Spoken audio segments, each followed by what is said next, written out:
But I'm not afraid of like losing my job or anything like that. If you can prove me wrong and do a mix that's really awesome yourself, I'm the first to celebrate and cheer you on. I just don't want to sell you something that is not true. And if I would tell you that you can do everything yourself and it's going to sound amazing, that wouldn't be true. This is the Self-Recording Band Podcast, the show where we help you make exciting records on your own, wherever you are, DIY style. Let's go. Hello and welcome to the Self-Recording Band Podcast. I am your host, Benedict Hein. And before we dive into today's episode, I want to thank you so much for listening. We are 37 episodes in, I think, and we are very, very glad to have you as a listener. We want to thank you for that. And if you like this podcast, if you get something out of these episodes, I want to ask you to share these episodes with your friends, with your bandmates, with other bands you know. I would love to see, or we would love to see, you share the episodes on social and tag us. And we would love you to leave a review on iTunes or Spotify or your podcast app or wherever you can, because that will really help us reach more people like you and help more people like you. So if you enjoy these episodes, please share them, give us a review, and tell your friends. I just wanted to say that before today's episode. Now let's move on to the actual episode. And I'm here, as always, with my friend and co-host, mastering engineer, music producer, live location sound, film audio wizard, Malcolm Owen Flood. How are you, Malcolm? Hello. I'm good. I should limit what I do, maybe. It's getting too long. As long as you keep doing all those things as good, as well as you do, it's all good, man. So, yeah, I don't want to be the master of none. I don't think that's the case. Everything I've heard was awesome and spectacular, so you're fine. Oh, thanks. Right on. So, how are you doing today, Malcolm? I'm good. I actually got to work on a cool film set just over the weekend, and this is a funny story. So I got a band called Band of Rascals. We're a rock band, and on the island where I live, we had a pretty good following going on. And a lot of the people in the film industry also worked in the festival circuits and stuff like that. So I kind of invariably run into somebody that I've met before in there. And I was working on this film set and talking to one of the camera ops, and this lady I know that knew my band comes up and he's like, he's in Band of Rascals. And I was like, okay, well, this is going to be embarrassing. And the person she was talking to misheard her and said, bunch of assholes? Like my band name was Bunch of Assholes. Yeah. I don't know if you can put that in the podcast. Beep that out. Yeah, we absolutely can. I have no idea if we can swear, but I want to start a band right now with that name. That's awesome. Yeah, Bunch of Assholes. Great. That's definitely the most awesome mix-up of my band name there ever has been, for sure. Yeah. I mean, that's super funny. So, you're still... Traveling still works, it seems, like with the so this was like on the island. Okay, so not far from me. I am heading over to the mainland, which is just like an hour and a half ferry ride over for the rest of this week on another movie shoot. But yeah, so no international stuff for me right now, anyways. Okay, yeah. Talking about international stuff, you're still mixing things as well, right? I mean, your focus has been mastering lately and the location film mixing. But you're still mixing music, right, with people from all over the world, I guess? Yeah, definitely. There's, for whatever reason, that hasn't slowed down at all. I'm like, mastering's my focus, but I got more mastering work, but the mixing stuff just kept on coming as well. Okay. So I'm not going to turn it around. Yeah, of course. And the reason I'm asking is because that's like today's episode's topic is mixing, and we both do it. I'm specialized in mixing, and you've done a lot of mixing and still do a lot of mixing as well. And this is a tough episode, but it's also an important one, I think, because we're going to talk about why it might not be a good idea for you to mix your own record when you're producing yourself as a band. And this is something that I have discussed with people a lot in the past, and I understand that many bands not only want to record their stuff, but they want to mix it. I totally get that. I did that myself. We both learned by doing, and we recorded and mixed our own bands as well. So it's fascinating. We love it. That's why we got into it, and so do a lot of people. But we want to kind of warn you to make wrong decisions, basically.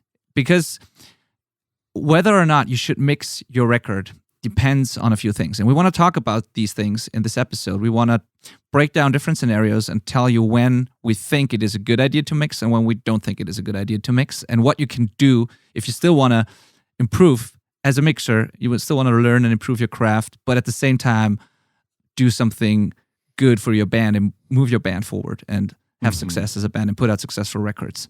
There's a balance, and we want to talk about that today.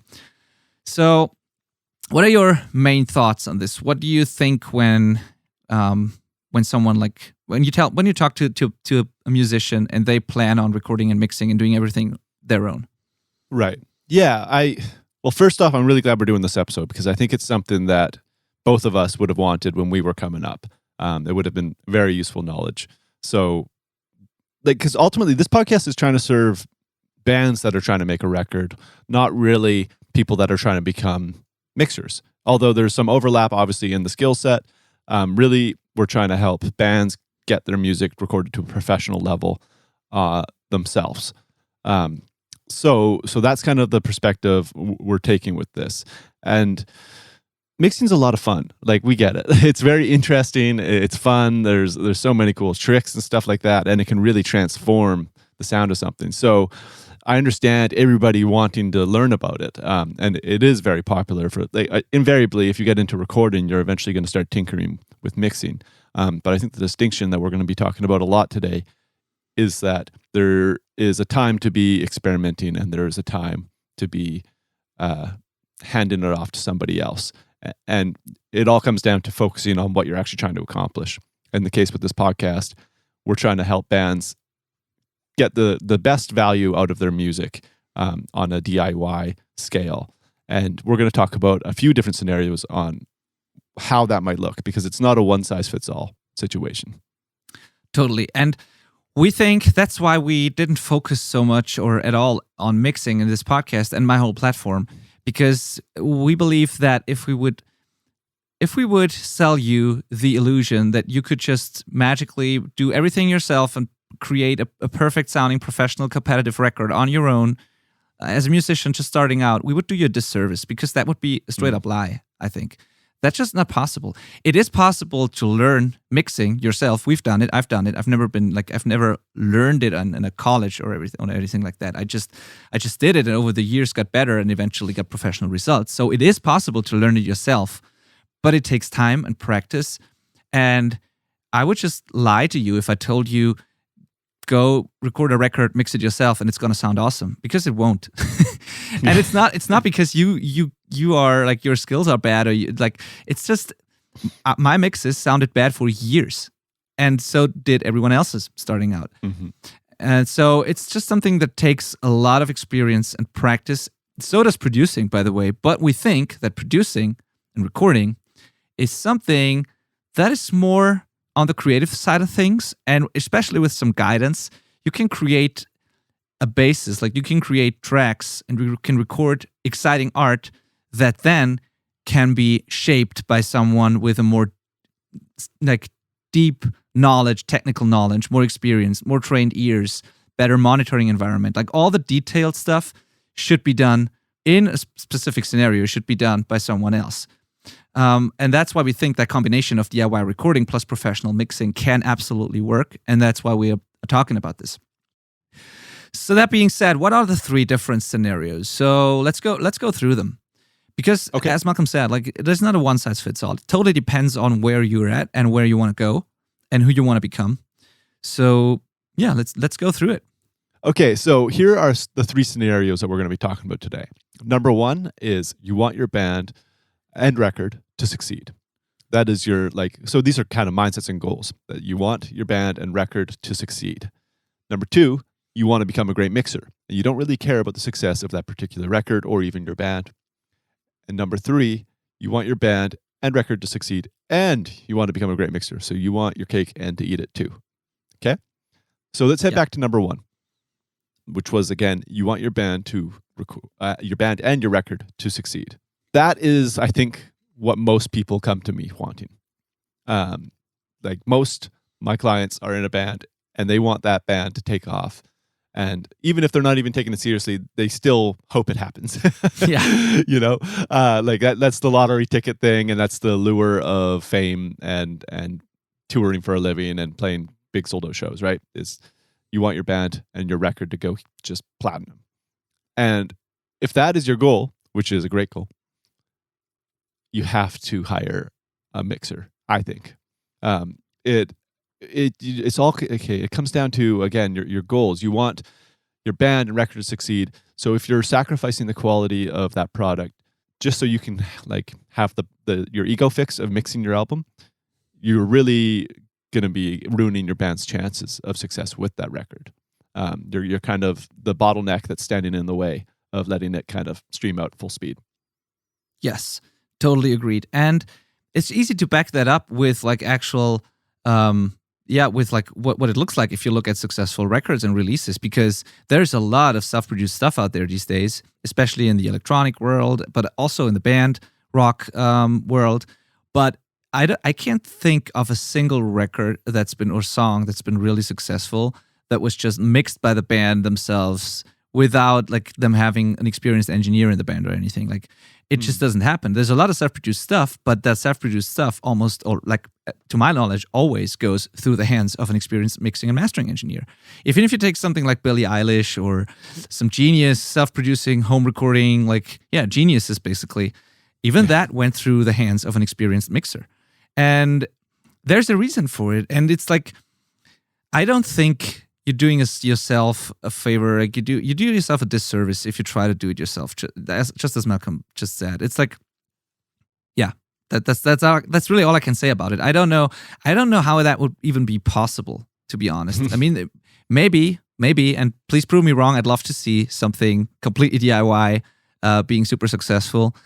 But it's really and I don't say it's never happened. Maybe it has, and I just don't know about it. But it's unlikely. And most self-produced records that really are successful have been mixed or mastered, or both, by experienced engineers. It requires, as we said, a deeper technical knowledge, experience, trained ears to make those critical, detailed decisions. Mm-hmm. And there's also we talk about a lot on this podcast how gear is not really a big factor in making a good record, but with mixing, it is.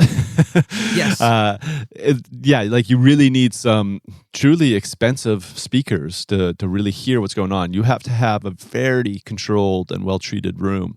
You have to spend thousands on your environment alone. There's just like a lot of upfront investment that goes into this, more so than the engineering side of things by a huge amount, in my opinion. And then there's also time, and that is the biggest thing. Yeah. It takes just a lot of time to build up the chops to do this correctly. Yeah.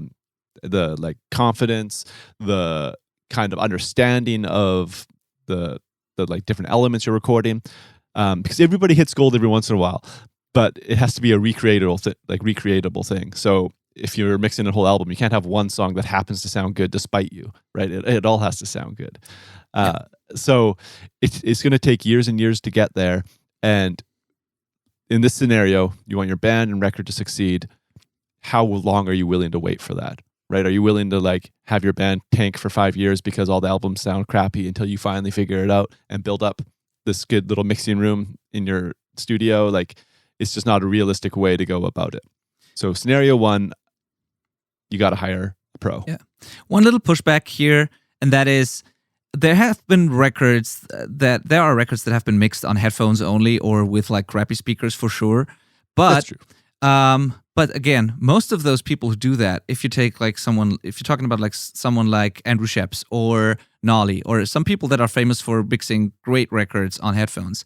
First of all, those people almost always started out learning in like good rooms with expensive speakers and then transitioned to headphones. And it took them some time to get like used to the headphone scenario. So it's not that they could do that instantly, and it took a lot of experience to get to that point. Then B, those people are typically outliers and absolute geniuses, and I would never compare myself to a genius and outlier like that. So that's the next thing. And then it's not only about having the gear, but I think it's mostly about knowing when to use which piece of gear and why, and to use them strategically, because as a mixing engineer, a professional mixing engineer, you do not only have the tools you need, but you, more importantly, I think we just know when to use which tool and why. We don't have to like turn knobs all day in hopes that something magical will happen. We just know what to reach for. We've done the experimentation over years, and that's why a mixing engineer like can do things that you just can't do when you're just starting out. That's I think that's just the way it is. And even that you can mix a record on headphones, but that takes even more experience, I think, and even more things to consider than mixing on speakers.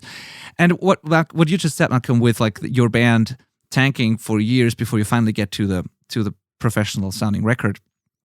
In my past, and I've told this story before, but with one of my bands, we were quite popular in the hardcore punk scene here in Europe and Germany. We did some great tours. We put out a record that was really appreciated and everything.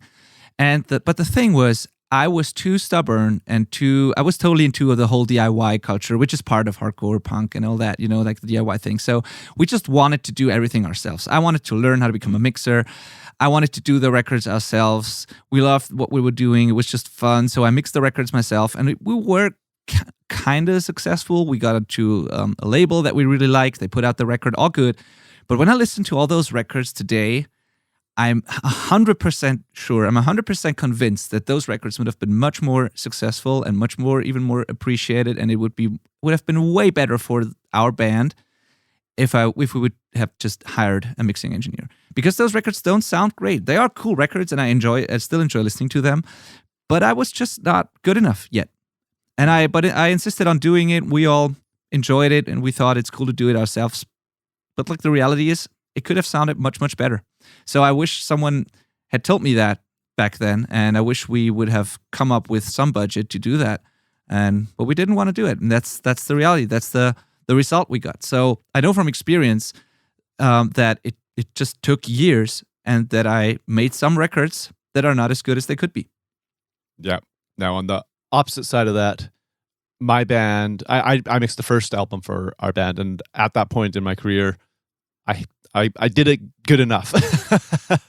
It was good enough for our first EP, and we got some radio play, so it was up to a certain standard. But we knew for our next album, we needed it to be we just needed it to be world class, and we made the decision for me not to do it that time. And that ended up being the best decision our band ever made as far as our growth went.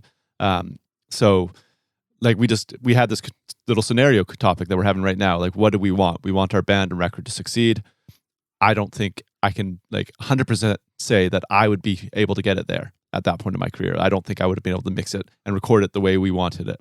So we went with a Big Shot Pro, and it worked out. Yeah. So it's like, it was so worth it. It was so worth it because that's what we wanted. So we just made that decision. But now everybody that's been listening to this and is really upset we're telling them not to mix. Yeah. That's not what we're saying. That's not what we're saying quite. And we'll talk about more in scenario number 2. You want to become a great mixer and don't really care about the success of that particular record. Yeah. Obviously, you should just mix then, for sure. Yeah. And we definitely don't want to discourage anyone from trying to mix or mixing their own records, because we love mixing and it's fun, and you should absolutely do that if you want to do it, and you should absolutely try to become great. So no one is stopping you from doing that. That's not our intention here. We just wanted to tell you what to do if the goal is to your band mainly. If your goal is to become a great mixer and you're not planning on getting a label or touring or doing anything with your band, you just want to mix, then get all the multi-tracks you can get, record all the bands you can, your friends, your own band, whatever, and mix all that stuff yourself, as long as none of those people wants to become successful with their band. Like, just try to match they talk about expectations and try to match those expectations.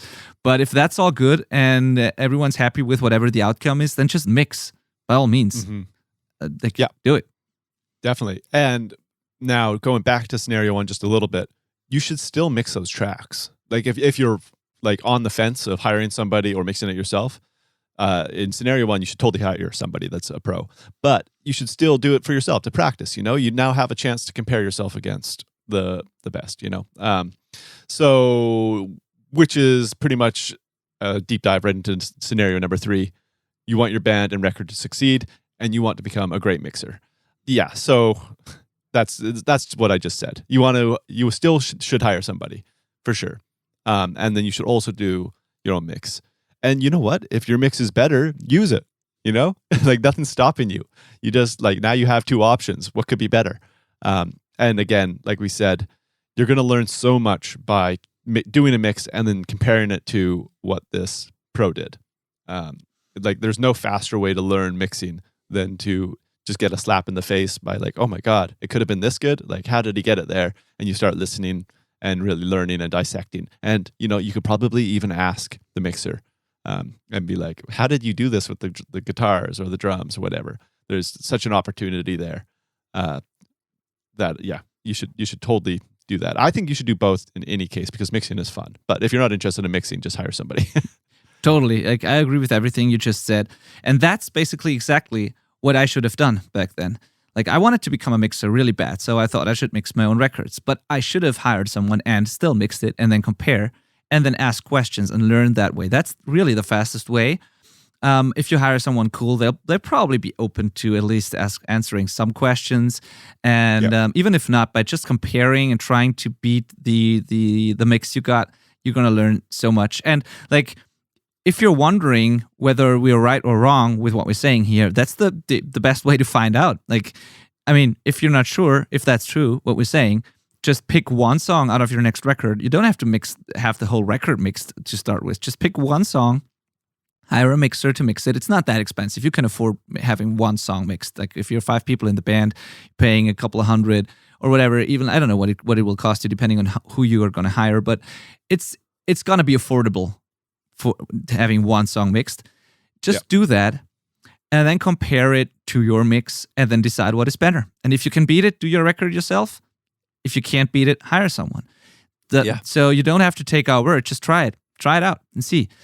And like another story, a breakthrough moment for me was when I produced a band of some friends of mine, and they decided on hiring a mixer, and I was producing it for them. I was still like learning, and I was glad for the opportunity. And they were working with a big pro here in Germany who did a lot of the charting records and like a really, really top guy. And I recorded the stuff. I was in contact with that mixer because he was also a great communicator. So we were in contact before we even started recording. He gave me a lot of advice on how to track everything so that he could work properly with it. So I learned a ton from that. And then also when I heard the mixes, when I heard what he had done with my tracks, I was pretty blown away. And I started asking questions and I was interested in how he'd get it there. And that was the moment where I realized how much there is to learn from a scenario like that, and what good mixing can actually do to your tracks. Yeah. So that was kind of the breakthrough moment for me in that regard. And it turned out great. The record turned out great. I learned so much. And that was when I kind of started going out and contacting other people and expanding my network. Because I don't know where you live when you're listening to this, but I live in the middle of nowhere in the Bavarian forest. So there's no bigger studio here. I was never an intern or an assistant. I just started. I didn't even have an internet connection in my studio, so I had magazines and books next to me, and I tried to figure it out. It's not that I'm like I'm super old or anything. The internet was around when I was starting, but it's just like But it was still it was like 2006 or something or 7, and it was not like the same as it is now. And I had no internet connection in the studio, and I was just learning by doing. And I didn't know that it would be so beneficial to just reach out to people and. Yeah, and that moment that I was starting to actually do that, and I learned so much quicker from that moment on, and everything just came together, and eventually I got to the point where I did shootouts, and people asked me to do a mix, and they asked another guy to do a mix, and I won the shootouts, and eventually I got to a point where I did mixing for a living, but it took years, and it took a moment like that for me to realize that.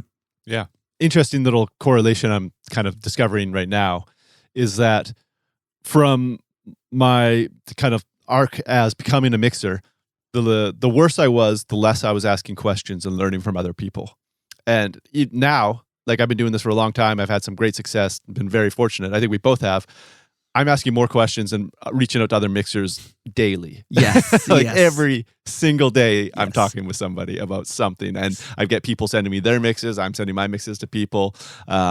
And like it's constant. I had the opportunity, there's a band on the island here called Wise Youngblood that I really love, and I got to do quite a few songs with them. But then they got hooked up with this big shot producer, Brian Moncars, who's done like the Tea Party and Our Lady Peace and stuff, and the Shrews. Like those are all quite big in Canada anyways, but I think Our Lady Peace especially had some international success. And so they went to cut a record with him. I kind of lost them as production clients and mixing clients. It was like totally, I was stoked for them. Like it was a next level thing, like I got them to that next level. So it was a success in my books. And they go and work with him, but they ended up asking me for some of my multi-tracks for the songs that we had done, because they're going to include it on the album with him. So naturally, he wanted to remix those tracks to kind of fit them in with the tracks they had done, which is like, I was so stoked because now I was going to get to see what he did versus my mix, which it kind of becomes less common the further in your career you get, because like people are just hiring you. They're not really shopping it around. So now I had an opportunity to pick Brian Moncar's mind on how he did stuff, and I got to compare them, those things I liked versus didn't like, and my guitar sound definitely leveled up just because he got to work on my tracks. It was awesome. Super awesome story. And exactly, I need to share that graph. Do you know that there's a graph, there's this picture like on the internet somewhere, I've seen it a couple of times, where you have on one axis you have your actual knowledge and experience, and on the other you have your confidence and what you think you can do. And in the beginning, when like experience and actual knowledge is like close to zero, the confidence and what you think you can do is way up. And the more experience you actually get, like the curve goes like this, goes down. And so when you're starting out and you barely know anything, you're like, well, I read this book, so I definitely know how to mix. I know all these things, I have the DAW in my interface, and so I can make a record. That's how you start out, believing that. And then when you get better and better and better, eventually when you get to the point that you're actually able to make professional records and professional mixes, you're like, I don't know anything, Like this is really the truth. Like just as you said, I started out pretty confident and thought I could do everything. And right now, where I'm at the point where I do professional mixes and like my records get released on labels and everything, I'm asking questions all the time, and I'm trying to get as much like different perspectives. And I always doubt what I'm doing. I always question myself. I try to challenge myself in ways that I haven't done before. So I need to share that graph in the show notes so you can look at it, because I think that's natural for us as humans in everything we do. Sounds awesome. I want to see it. I can picture it in my head though. That's awesome. Yeah. So yeah. All right. Maybe you're still wondering why we then say that producing or recording is something you can do. That's just something I still want to touch on real quick, because of course there are amazing producers and recording engineers who are way better than any DIY musician could ever be just starting out. So I don't want to act like that is no skill, or like there are really, really, really, really good producers and engineers out there with tons of experience, and they are worth their money. So it's not that you just don't need them.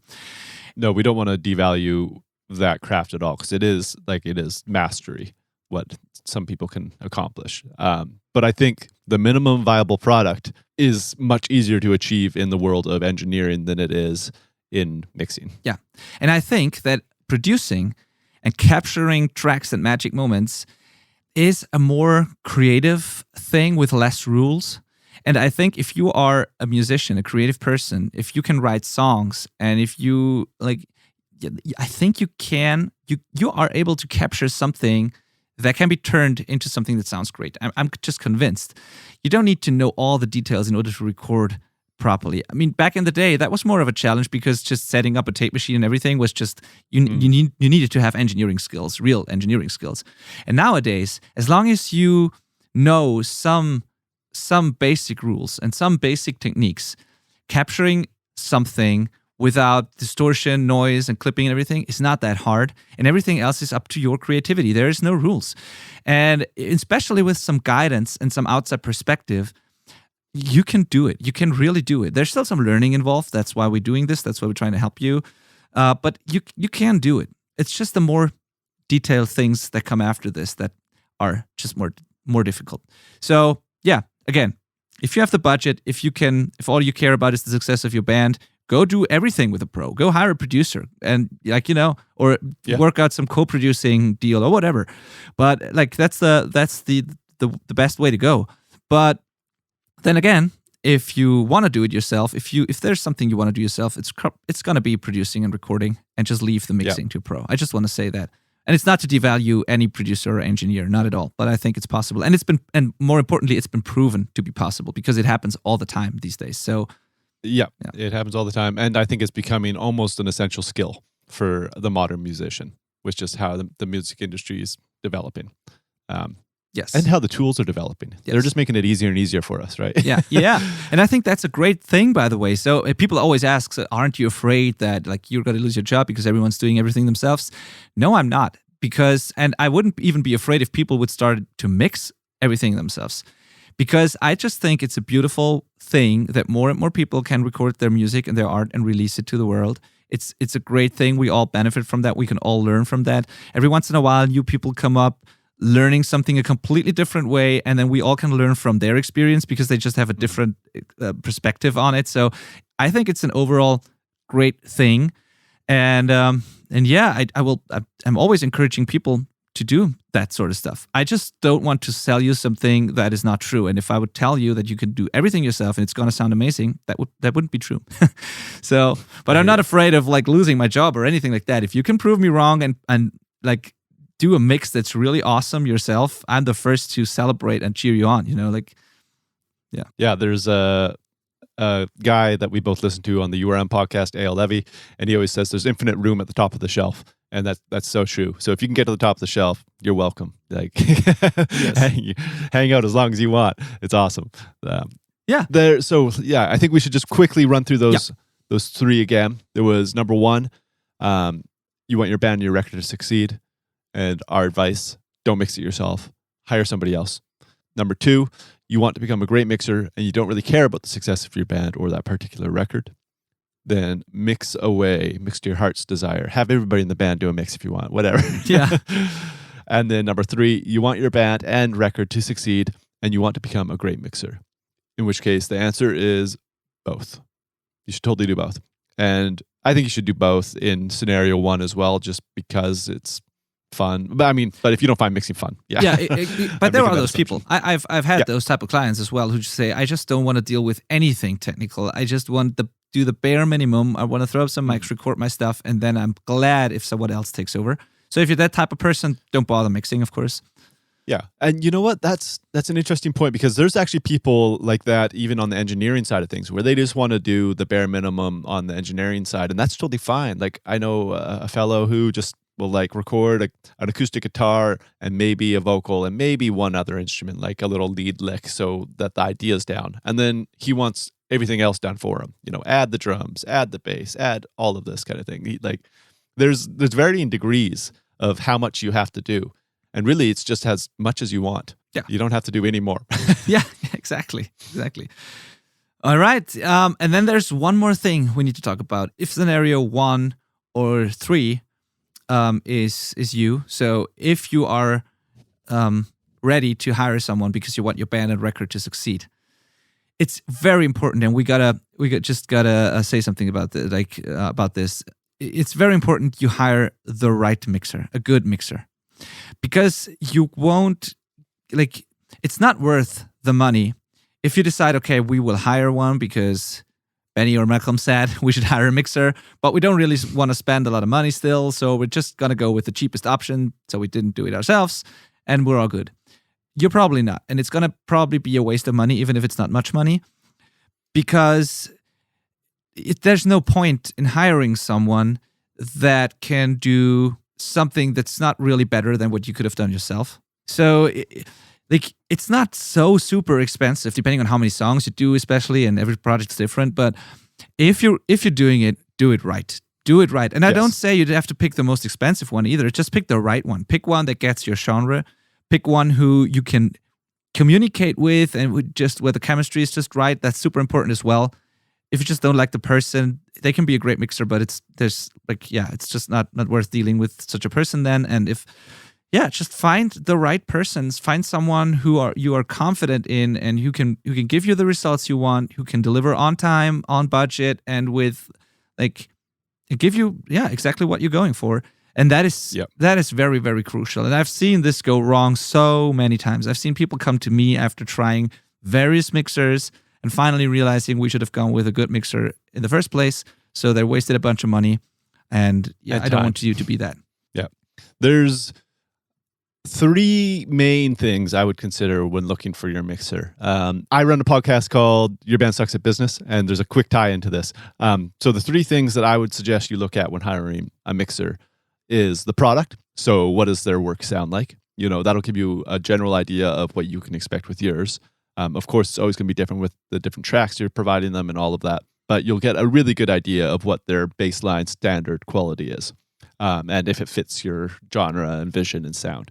The second would be communication, because that is going to be what we're talking about here with the learning, right? Like, I think a lot of the people in our audience are going to want to actually improve their craft via this process. So not all mixers are going to be receptive to that. So you're going to want to feel it out and see if they're going to be willing to let you into their world a little bit. And then number 3, where this ties into my business podcast, is networking. And I don't think there's anything wrong about hiring people that you want to have a connection with down the road. And that can be for selfish business reasons, for sure. Honestly, some people are just better connected. So if you have an amazing song and you're working with an amazing producer who thinks that they know a manager or an agent or something that could be useful on your team, that might happen. Never bank on that, but it's something to take into consideration, I think. Product, communication, and network are the kind of 3 things I would look at when choosing your mixer. Totally, absolutely. Agreed with everything. And you should totally listen to Malcolm's other podcast, by the way. I second that. It's called, just so you remember, it's called Your Band Sucks at Business. It's a fantastic podcast. And you're totally right. Also, you can think, I can think of another scenario here. If you are the person who wants to become an engineer eventually, or a mixer, and you are hiring a great mixer, a great busy mixer who is established in the industry, and you are providing them with really outstanding tracks, outstanding productions, and you are hiring that person and they recognize how great that is, whatever you have produced. Who knows, but maybe in the future, maybe there will be an opportunity for you to help them with a production, or to take on a project that they can't take because they know you're doing great work and they can recommend you. Again, never bank on that. But if you're really great and you put in the work and you do that over and over again, and you establish a connection with a mixer and they trust you in that you can deliver great sounding tracks, or you are a musical genius or songwriting or whatever the strength is, maybe some door will open up someday. It's the same with mixers hiring mastering engineers. If you are a mixer and you're giving away, you can master yourself, that's a whole other conversation. You can, and sometimes you should, and sometimes you shouldn't. But if you as a mixer hire a mastering engineer and they are stoked when they hear your mixes and they think you are a particularly great mixing engineer, chances are, if they are specializing in mastering only, chances are that they recommend you to bands or labels or whoever, just because they know you deliver every time and your mixes sound great. So there's value in that as well. I know a lot of mixers who hire mastering engineers with that reason in mind. They want, of course, they want to have a great master, but they're also hoping that they get recognized by the mastering engineer and maybe they will refer work to them in the future. So there's always this networking aspect, and there's value to that. Also, if a mixing engineer is a little more expensive than another one, if one is connected and the other one's not, it might be worth paying a little more for that. It definitely might. Yeah, so, I think ultimately always choose the product you're looking for first and foremost. But you should be weighing that. Another little network perk, I've got a Rolodex full of session musicians who are just oh, we need an organ. That would make this a lot better. I'm okay, I got the organ guy on the phone already. He's in. It'll be done tomorrow. So I've got this Rolodex of unbelievable musicians, and all of those have come to me through mixing or production work that's been given to me. And so it's they hired me, but now I'm getting them work because I've learned how skilled and talented they are. Oh, that's so a good one. I think there's always these little give and take relationships that just really benefit everybody involved. Sure. I mean, imagine that. If you are a drummer, for example, and you are an outstanding drummer and you have like a basic home recording setup and a decent sounding room, and you are delivering great sounding drum recordings to a mixing engineer, you might end up being a session drummer.